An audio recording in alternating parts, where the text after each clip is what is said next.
Kita bicara masalah hati, yang kita sudah tahu hadis Nabi SAW yang berbunyi, di dalam jasad seseorang manusia ada gumpalan darah. Kalau dia baik, maka akan baik semuanya, dia seperti rajanya.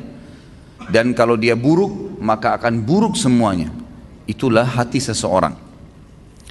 Ulama membahas panjang lebar hadis ini, bahwasanya yang dimaksud dengan hadis ini adalah bagaimana hati yang diisi dengan dosa itu akan merusak seluruh anggota badannya. Seluruh anggota badannya. Jadi kalau misal ada satu saja penyakit hati, apa saja sifatnya, baik itu riak kah, iri dan dengki kah, apa saja, maka dipastikan itu akan merusak anggota tubuh dia. Artinya dari sisi penampilannya pun akan terganggu. Mukanya, paras wajahnya akan berubah.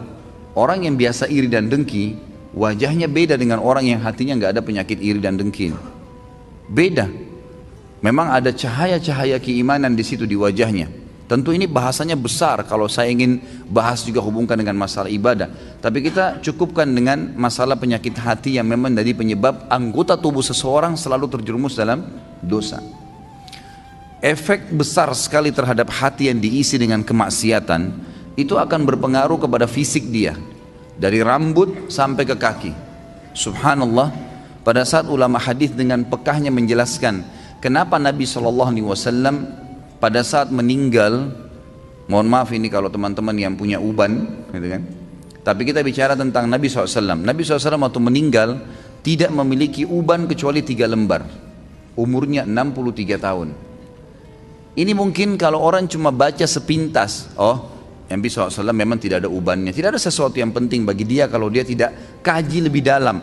Tapi kalau kita kaji lebih dalam sebagaimana sebagian ulama hadis, mereka mengatakan apa sebabnya Nabi SAW tidak memiliki uban kecuali 3 lembar di umur 63 tahun. Sementara banyak manusia umur 30 tahun, 40 tahun sudah ubanan.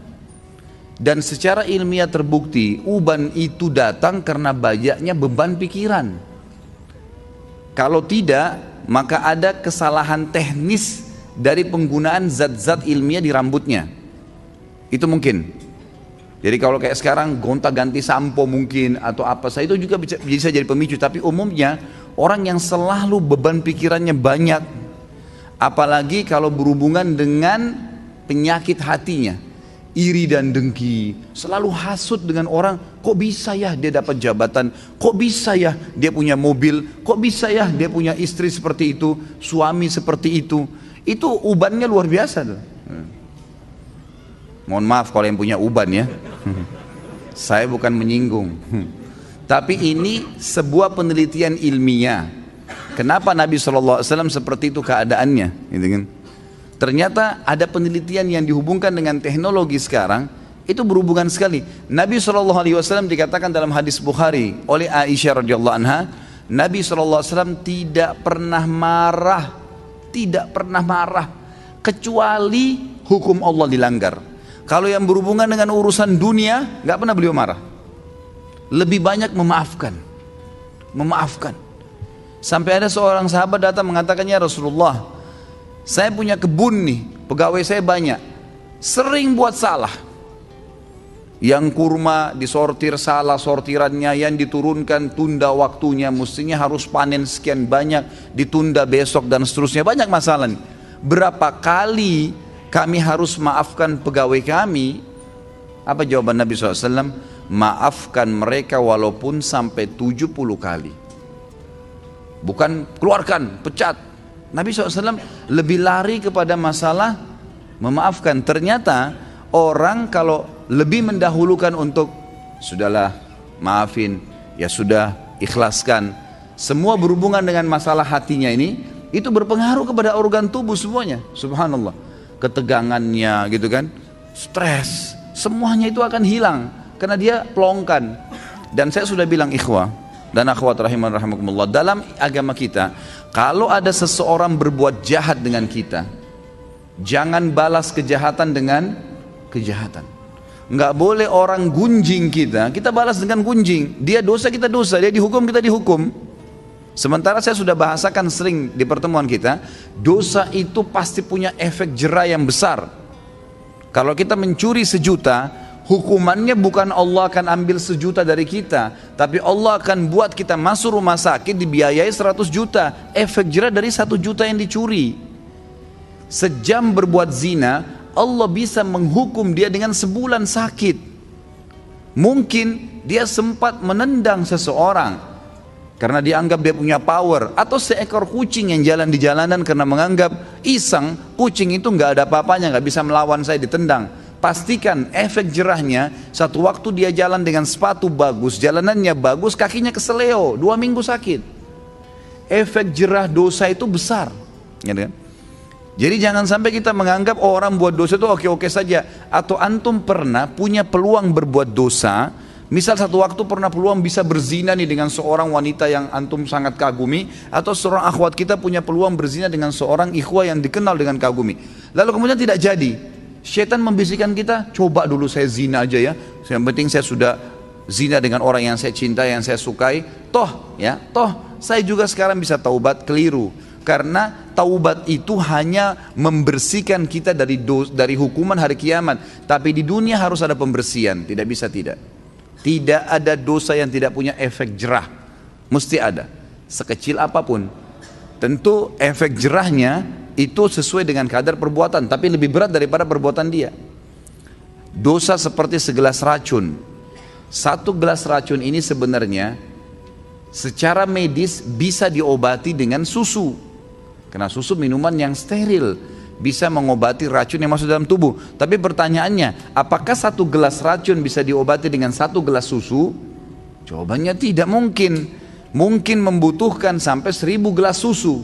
Artinya efek jerahnya besar. Efek jerahnya besar. Maka kata kunci dalam hati seseorang. Makanya kata para ulama, bisikan syaitan agar seseorang terjerumus dalam dosa dimulai dalam hatinya. Selalu hati yang terbisik, bukan di kuping kita, bukan di luar, di dalam hati. Tuh lihat tuh begitu tuh coba aja, tuh nggak apa-apa. Dalam hati bisikannya. Dan kalau kita tahan juga dalam hati, maka tidak akan ada masalah. Jadi hati ini memang betul-betul raja nih, kata para ulama. Nabi SAW pernah kedatangan seorang laki-laki dalam hadis Bukhari, ya Rasulullah, wasiatkan saya. Nabi SAW tahu orang ini emosional. Kata Nabi, jangan kamu marah. Marah itu penyakit hati loh ya, di hati. Tapi dia teraplikasikan nanti dengan gerakan tangan, ekspresi wajah, tapi dia dari hati tuh. Nabi SAW ingatkan, jangan kau marah, hatimu tidak boleh. Apalagi ya Rasulullah, jangan kamu marah. Apalagi ya Rasulullah, jangan kamu marah. Nabi SAW, kata para ulama hadis, seringkali memberikan nasihat sahabat sesuai dengan keadaan yang sedang dihadapi oleh orang itu. Jadi makanya kita pun sebagai umat Nabi SAW tidak mengambil hukum spontan dari sebuah hadis, karena itu per kasus di zaman Nabi SAW, gitu kan? Jadi bisa saja sahabat ini pernah seperti ada sahabat yang datang mengatakan, ya Rasulullah, anak muda nih, dalam hadis Bukhari juga, saya siap tinggalkan semua dosa, semua yang Allah larang saya tinggalkan, semua yang Anda larang saya tinggalkan, kecuali satu, izinkan saya berzina. Ini kasus lain lagi. Kata Nabi SAW, apa kau ridha kalau ibumu dizinai? Dia bilang tidak. Saudarimu? Tidak. Istrimu? Tidak. Tantemu? Tidak. Anakmu? Tidak. Lalu kenapa kau ridha untuk dilakukan pada orang lain? Di sini Nabi SAW mengobati keadaan para sahabat yang sedang bertanya sesuai dengan kasus yang sedang dihadapin, gitu kan? Ini poin lainnya. Kita kembali kepada poin bahasan kita. Bagaimana Nabi SAW tidak tadi sampai beruban, kecuali hanya 3 lembar di umur 63 tahun, karena luar biasa dalam pengontrolan hati beliau. Tidak mudah marah kecuali hukum Allah. Lebih banyak memaafkan, gitu kan? Dan saya sudah bilang tadi, ikhwan dan akhwat sekalian.